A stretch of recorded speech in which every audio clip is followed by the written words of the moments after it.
All right, guys. So today we have Chris Arnold here. I'm really excited about this because Chris, I've had the opportunity to meet with. I want to say we've done at least two or three calls, just kind of getting to know each other over the last year. And the guy's a wealth of knowledge, and there's a lot that he brings to the table. And I'm just really excited to bring him to y'all, and we're gonna kind of let's just get started. Let's dive in, Chris. So why don't you kind of just tell us a little bit of background about yourself, man? Yeah, so I've been in the real estate game for 15 years. Man, that sounds like a long time. I just turned 41, so I've kind of crossed that line from young spring chicken to starting to get a little bit older. But no, I'm excited about where I'm at. I got my teeth cut in real estate by becoming an agent. People always ask, well, how'd you get into real estate? How'd you decide that? I had one of those moments in my life where a seed was planted that kind of changed everything. And I was about to finish up my master's in theology. I'm a seminary graduate, and I was at Chick-fil-A eating a chicken biscuit just by myself, looking up on the wall. And there's a mural about how Kathy Truitt had utilized Chick-fil-A as a vehicle, as a delivery system for impacting the world. And it was the first time I really felt that I was going to go the direction of business rather than, let's say, traditional church world, because I saw that I could be an entrepreneur as well as build businesses that had purpose and impact. So I could kind of have my cake and eat it too. It wasn't one or the other. And so the only thing I knew how to get started was to get licensed as an agent. So went into like Century 21, like calling expireds for sell by owners, like, cold calling. I'll do Brent Daniels TTP in it back in the day before he was even around. And I built up a team, pretty sizable team. Still have that to this day, doing brokerage side. But about 9 years ago, I added in, I'm always about vertical integration, the investment side. And so for about 9 years, somewhere in there, we have been fix and flip, wholesale, hotel, you name it, kind of all of the above. And I have built that business to run without me, which is great. So I have a leadership team, a chief operating officer that runs the day-to-day, and we are completely virtual. We went virtual about 4 or 5 years ago. So luckily we did that. So we were prepped for what happened this year. And I do all that by living in Tulum, Mexico full time. So I've been in Tulum 3.5 years down in the Caribbean with my wife. Absolutely love it. I'm a guy that's all about freedom. I want a business to serve me. I want a business that bothers me as little as possible because I am for sure a lifestyle guy. And of course, I run Multipliers Brotherhood and run a nationwide coaching program. You know how it is. The longer you stay in, the more streams of income you build, which is one of the things I love about real estate. So I'm sure we will get into all that, but that's me in a kind of a snapshot. So to kind of put this in perspective, so you're in Tulum, Mexico right now. I got excited about looking at the weather and saying, oh my gosh, it's going to get up to 60 degrees right now. So I might get to go outside right now here in St. Louis. So this time of year is definitely a time to get a little jealous for people in Mexico. That's for sure. So, okay. So you talked about a lot there. Let's break that down. So you said how you developed the agent team and then started getting to investing. So let's kind of break down how you're able to build these multiple businesses and actually truly let go of the vine, so to speak. Kind of break down that a little bit. Tell me more about that. Yeah, I mean, I think you have two types of leaders that exist. You have, and I'll use Liz Wiseman's terms, you either have geniuses or genius makers. Either you think you're the smartest person in the room and you think that nobody can run and do things in your organization as well as you do. And with that mindset, you will be the bottleneck and you will fundamentally end up owning a job, maybe staying a solopreneur. Maybe you do build a team, but you micromanage them. And you'll probably never really get out of production and really build anything. I believe in being the genius maker. I believe in letting the inmates run the asylum. So I really believe it starts with where your philosophical stance is on leadership and really how you view yourself. And so I have just come to terms with the fact that there's somebody out there that is better than me at every single task in my company. and I can embrace that. And so therefore, I want to empower people to take over those roles and fire myself from positions as quickly as possible so I can continue to move on to the next thing. So it really does begin with perspective, Jim, from a leadership standpoint. Yeah, so it's interesting if you there's a lot of people that have a hard time with that, with just kind of completely letting go of the vine is a term. I think EOS talks about that. I don't know if you ever studied EOS or not. It's called the Tarzan effect. That's what it's called. Now Yeah. we'll let go of the vine to grab the next one.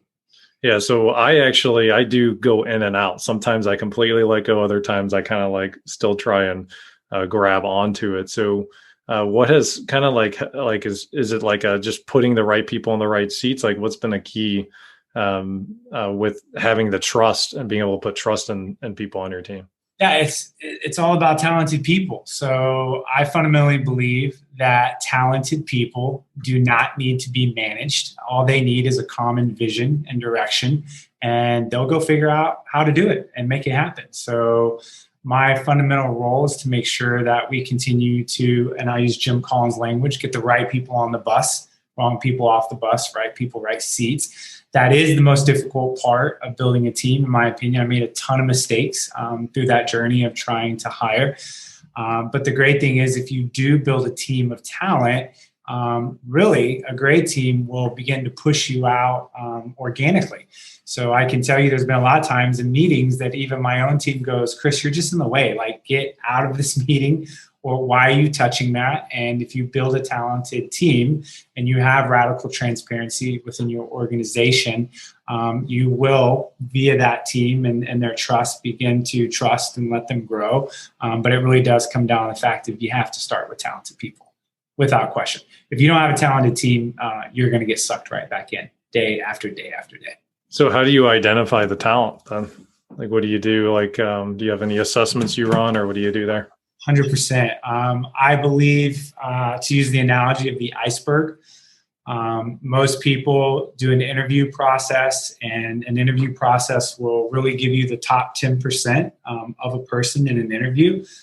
Again, they're there to sell you. They're there to put their best foot forward. I think a resume is about as perfect as anyone can make themselves look, which I think they're a joke. And so the problem is you can't make decision hiring sitting down across from someone through an interview process, because you're missing the other 90% of that iceberg that exists below the surface. And so what I'm referring to on the human side is people's brain wiring and what motivates them and their talent levels and behavioral styles.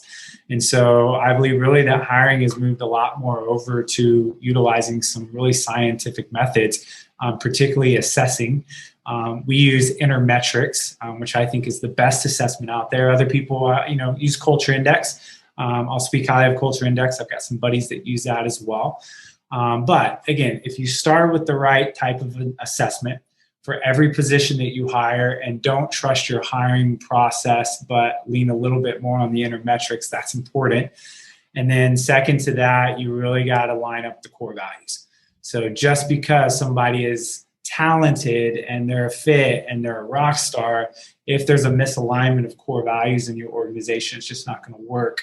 So I really believe between that intermetrics, assessing behavioral style, and core values, those are the two biggest things to be looking at.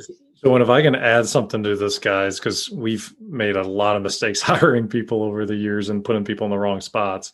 The mistake that most beginners make is that they say, man, Chris is just like me. I want to have a beer with Chris. Like, gosh, he could be such a good buddy with me. You don't probably want to hire someone that's just like you. If I'm looking for an administrative assistant, if I hired myself, I would fire myself within 2 weeks of the job. I would be the world's worst administrative assistant, right? So when he says core values, what it means is what someone believes in at their core. Do they share it? If faith is really important to you, is faith really important to them? Is trust is really important to you? Is trust really important to them? Is being candid is important? So it's the values of what you think are important at the core. It's not necessarily a mesh on that they're like me, because like when teams build and when magic happens is when people bring in other strengths. There's a synergy there. Someone like is detail oriented when you're not detail oriented, right? So just be careful there. Like, now here's the thing: part of your culture might be that you want to be able to have a beer with somebody. I get that, but know your core values and at the core, and like who you want to work with. And it's not necessarily who you really like or who's like you. Have you ever made that mistake, Chris? Have you ever hired someone that's just identical to you? That's what you do in the beginning, because you primarily hire on likability and chemistry and connection, which is the worst way to hire. But that's what we do. We sit across the table from 5 people. And again, if without any type of real interview process or understanding of human resources, you're going to go with the person that you like the most, which primarily is going to be the person that's most like you. That's why you like them. We like people that are like us. And so a lot of times I agree that people that work for me can have a friendship with everyone in my organization, but they're not necessarily people outside of work that I would have just built a friendship with, because we are so different. So within the organizational model of working together as a team, that synergy is amazing to have that diversity. But I'm not going to say that I have that much diversity in the sense of my friends as a whole. Typically, your friends tend to be a lot like you, think like you, so forth. So absolutely. I think everyone makes that mistake in the beginning. Yeah. So did you kind of, when you started out, say that Chick-fil-A quote again that was on the wall? There wasn't a quote. Or like it was a banner or a poster? No, it was just a mural that was showing how Kathy Truitt was donating that money to impact the world. So it was his causes fundamentally. Okay. So did you have so you had the vision then that like, hey, I really want to do something kind of bigger that's just more than just myself? I guess what the question I'm trying to get is did you know that you wanted to build this team and wanted to get a lot of people around you up front and start to build multiple businesses? Like, was that always a goal, or did you stumble on that? No, I mean, my mindset was very simple. All I could see at 25 years old was that I have a heart to impact the lives of people. I want my legacy to be around transformation, philanthropy, etc. And in order to do that, I need money. And so either I have one of 2 choices. I can go raise that money, which a lot of people do in church world, and kind of live at the mercy of other people's giving. There's nothing wrong with that. That is one model to create impact in the world. Or the other direction is I'm just going to go build an economic engine and I'll be able to write the checks myself. So all I knew at that time was I'm going to impact the world and I'm going to position myself in a way that I can write the check. I'm not going to be dependent on other people's giving. And that's all I understood. And again, if you go back 50 years, I just saw the road is real estate and I'm just going to get going down the road. I have no idea where it's going to lead. And I tell that to a lot of people that are trying to figure out directions in life. Again, you might not know what you want to do, but just get on the road. Like, choose a general direction and just start down the road, and you'll figure everything out as you continue to go further and further. Yeah, and then you can kind of discover it. So basically you evolved and grew into the, hey, I really like getting people around me and leading and kind of delegating it to everybody and kind of building this team. Yeah, I mean, that was all learned. I don't think that's innate for people. I think that's beginning to understand business, and how business is run and the importance. So those were things, skills, ideas, coaching people that came along and really helped me get the right perspective around what it means to be a business owner. That's great. So let's go back let's kind of focus then on the investing. So what type of investing did you start with? So you're 9 years into your career, you've kind of built up this agent team, and then you start doing some flips and stuff. So let's talk more about that. Yeah, we started fixing and flipping. So it was a partnership between myself and one of my good buddies. I couldn't hammer a nail if I tried, but I understood the real estate side, but he grew up in construction. And so it's one of those kind of, hey, let's go flip some houses. You handle this half and I'll handle the other half. And so we started on the flip route, and we did that for the first 2 or 3 years. We scaled that up to probably about 45 flips a year. And then we were overwhelmed with these systems that are required to flip at that level, particularly if we wanted to push up to 100, 200 flips. So we kind of looked at wholesaling. My perspective in that day was wholesaling is like beginner status, and your average wholesale fee will be $3,000 to $5,000. Again, this is what I was told years and years ago. I didn't understand how scalable wholesaling was. I didn't understand that you could have an average wholesale of, anywhere, let's say nationwide, 10 to maybe high end 20,000, depending on what market you're in. So once we understood that, we started really backing off the flip and scaling the wholesale. So what I always say is I'd rather take the fast nickel than the slow dime.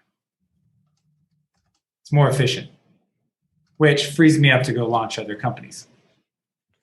What's your wholesaling business look like right now? Yeah, we do roughly around 125 transactions per year. That is a mixture of wholesale, wholesale, and what I would call light rehabs, like lipstick type stuff, if we think we can throw it on the MLS and get a lot more money. Now, do you do it all in the same market, or do you do it kind of like in multiple markets? One market, bigger radius, which is North Texas. So rather than jumping to other markets, we just continue to expand our buyers list and our radius. So at this point, I think we do probably about 3 hours radius of Dallas, Fort Worth. A lot of houses. Yeah, I mean, we get a lot of people from in St. Louis. We get a lot of people from like trying to like do the virtual wholesaling and everything like that. And I don't know if I've ever really understood. I'd be interested in your opinion on it, because it's like, I mean, we got to over 500 deals last year, and it's like, I mean, there's so much opportunity right here where we live, like to just start to like scale and go into other markets that we don't know as well. It just seems a little inefficient to me, but I mean, what's your opinion on it? You probably are exposed to a little bit more of these wholesalers doing multiple markets than I am. It depends on what your goal is. I mean, not everyone lives in a major city. So I think virtual wholesaling is important where somebody's backyard is not statistically good for wholesaling. I mean, there are small markets and places that people live in that wholesaling is just not strong. So if someone can't move from that particular area for family reasons or whatever, they need to be able to virtually wholesale. Gotcha. And then if you take someone like Jamil Damji, like with Keegley or stuff like that, there are people that really want to scale to 1,000 transactions, something like that. You're not going to do that in a local market. Be difficult to get to that without going into multiple markets. So I see the value in it. I think it's just a different philosophy and desire on what you want to accomplish. So I see both. I think both worlds work. Put a stake where you're at and just get everything out of the city that you're currently in. Or you go, hey, I want to run an expansion model and I'm going to go into multiple markets, and both work effectively. Just depends on your style. So guys, like one of the things I want to kind of call out, if you notice, Chris has said this a couple times already. Like if you just like watch how he thinks, he said it depends on what your goal is, right? So like circling back, one of the best things about being an entrepreneur is we have a white blank sheet of paper and we can carve out what the purpose is of the business. Exactly what do we want out of it? And we can figure that out. And for some people, a virtual wholesaling business to do 1,000 deals in 3, 4, 5, 6 cities, whatever that would take, would be the perfect ideal business. For other people, that might be the exact wrong thing to do, a nightmare to do. It kind of depends on exactly what you want. So when you hear Chris talk about these multiple businesses, if you're a person that just loves swinging a hammer and actually physically remodeling houses, you may want to be a person that buys 10 houses a year and swings the hammer on all 10 properties. That might be the perfect business for you. But it starts with the vision and the goal and exactly what you want out of your business and what you feel like the purpose is that you want in the business. Okay. So whenever you hear people talk like that, just listen to how he's thinking. And that's Chris. I mean, I think that's amazing. I don't know if you realize that you've said that like 3 or 4 times already. I do, because here's what I've realized. The biggest mistake that people come into the business and make is, again, we love our influencers. We love the people and the books that we read about people. But the danger is when we move into a best practice scenario and we say, well, this person, every way that they're running their business is best practice for me. And that's not true. What I always like to say is bigger is not better. And you'll get caught up into the frenzy of bigger. Go to masterminds, go to conferences, hop on these type of calls, and you got the driver personality trying to hype you up, telling you you need to think bigger, scale bigger, blah, blah, blah. And depending on your mindset, that is either right for you or maybe it's not. Maybe your responsibility is to run a very lean and mean, nimble model. because you're more of a lifestyle person. So what I began to realize is the most important thing you have to do, and the question you have to answer, is what is it that you want? And not get caught up in mimicking and copying everyone else. And I'm going to tell you, I've seen a lot of people scale out of profitability. I've seen people running very profitable margins get caught up into the bigger, and then they lose profit margins. And then something turns in the economy, and they've got a big monkey on their back, and dude, they get in trouble fast. I've seen it again and again. So as I always say, revenue is for show, but your net profit's the real dough. So don't get caught up in the chest beating competitions on who has the most revenue, who's doing the most transactions. What you care about is what someone's actually bringing to the bottom line. And good luck on figuring it out, because most people will lie. But yeah. And really build relationships. Like I do in multipliers. I mean, I know what all my guys make in my brotherhood. I have a really good understanding, but there's a lot of fluff in real estate, unfortunately. Yeah. So like, it's like, don't let, to add to that, there's only one person, and I really believe to connect, like my faith is important to me. So I believe in like praying about this too. So there's listening to kind of like God and like kind of God's whispers and what you think he wants to like help you connect with. Right. But then you yourself too, like what's your vision for this thing? Like, and it's very easy to let someone else's vision and what someone else thinks influence what you should be doing and what you want to do. And so like, I guess the point we're trying to really make is like Chris is really pretty crystal clear on what he wants out of his wholesaling business and his other businesses. Is he really likes his lifestyle and he wants other people to run it because that fits what he wants. That's not Jim Manning saying, hey, Chris, wouldn't it be cool to own 10 different companies and do all this and have all these other people do that? Like Chris made that decision for himself that's what he wanted. So just be really careful on that front. Like you could go down a rabbit hole. That's a perfect business for Chris to have, but maybe the exact wrong thing for you to actually end up having. And like, then that's also when we get in trouble. One of the most successful people in our network that I know is a rehabber. He does tax credits. He tries to do 10 deals a year and make $100,000 a deal. That's it. That's what he wants. And he is so crystal clear on that's what he wants. Randall's his name. That's what his business model is. It's that simple. And he's able to now say, when you get that crystal clear, you're able to say no to all these other things, all these other shiny objects. Right. So Chris, is there anything else kind of on this topic, or you want to kind of transition into, let's get to some meat, some maybe practical stuff people listening can take and implement into their business. Yeah, absolutely. So 125 deals a year, you're obviously doing a lot of, excuse me. Oh man, you're obviously doing a lot of lead generation. And one of the ways that you do lead generation that's a little bit unique is you do a lot of with radio ads, right? So let's kind of go into that a little bit. I think that the best way I define radio, it's the marketing channel that everyone knows about, but nobody's using. There's virtually no competition. So I always have to connect a few dots. And once I do this, the bells are just going to go off for everyone because it happens every single time. So the first thing you're going to say to yourself is radio's old school. And I'll go, you're absolutely right. But the problem and mistake that most people make is they confuse themselves as their avatar or their demographic. So you look at yourself and your behavioral style that you have a subscription to Spotify or you listen to Pandora.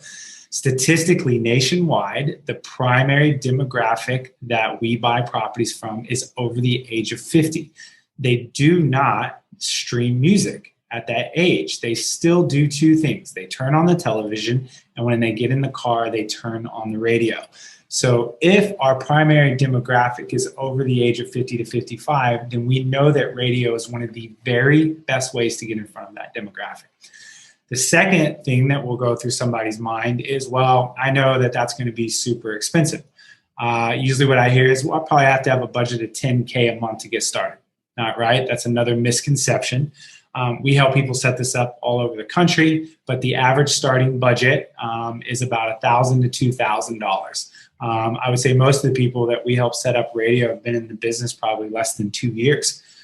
So it is a great, great channel for someone that's seasoned that wants to scale it, or somebody that's newer. And the most important thing is it has completely been overlooked. I've been doing radio now for 10 years. And I have sat back in disbelief that for 10 years, people have just completely overlooked radio. So it is wide open and there's virtually no competition. So we tried it. So it'd be interesting to kind of get your input on it. We tried to broadcast on a church channel for we were trying to market it to just little old ladies, just trying to get in front of more little old ladies. And we really didn't have that much success with it. And I want to say we spent about $500 a month on it. So even less than what you're saying. And I don't know if we even got one lead on it. When someone messes this up, what do they do wrong? Because we clearly did something wrong. I don't really see anyone do this well. And I hear this story again and again. Well, yeah, I tried radio for 6 months and it didn't work. And I'll go, well, you probably did it completely backwards from the way that we do it. So I'll tell you a few things. Number one, the very worst thing you do is to call a station and ask them to give you a media packet because you want to advertise, which is what 99% of people do. So what we do is we pull background reports and information on a radio station. And when we call that station, we are not asking for a media packet to tell us what they want us to pay. We come in and based on all of that data, we tell them what the station is worth. So bottom line, we pay roughly about 25 to 50 cents on the dollar for our ads versus what the general public pays for. So number one, most people are paying anywhere from 2 to 4 times what we are. And again, it's like buying a house.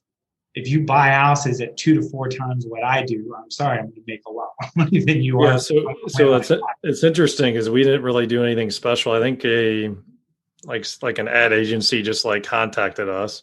So if we were spending $500 a month and you're spending $2,000 and your $2,000 is getting out to 5 times the audience, so your reach was you could probably got in front of 30 times more people for the than what we did. Yeah. The other thing is you got to get on the right genre of station. Again, people go in and I'm amazed at the stations that they choose.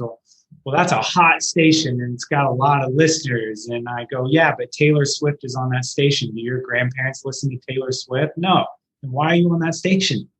Certain people have certain preferences of music, and therefore this is not rocket science. You're going to obviously pick stations that follow the behavioral and listening style of older people. So that's going to eliminate probably 80% of the stations that are in your market. The other thing that I see as a big mistake, or what people mess up, is they don't understand how many variables need to line up to make radio work. So I'll just start throwing stuff out. Should you run a 30-second spot or a 60-second spot? Should you put a phone number or a website or both on your ad? Should you advertise weekends or weekdays? Should you advertise in the morning during drive time, or should you advertise in the evening when it's less expensive?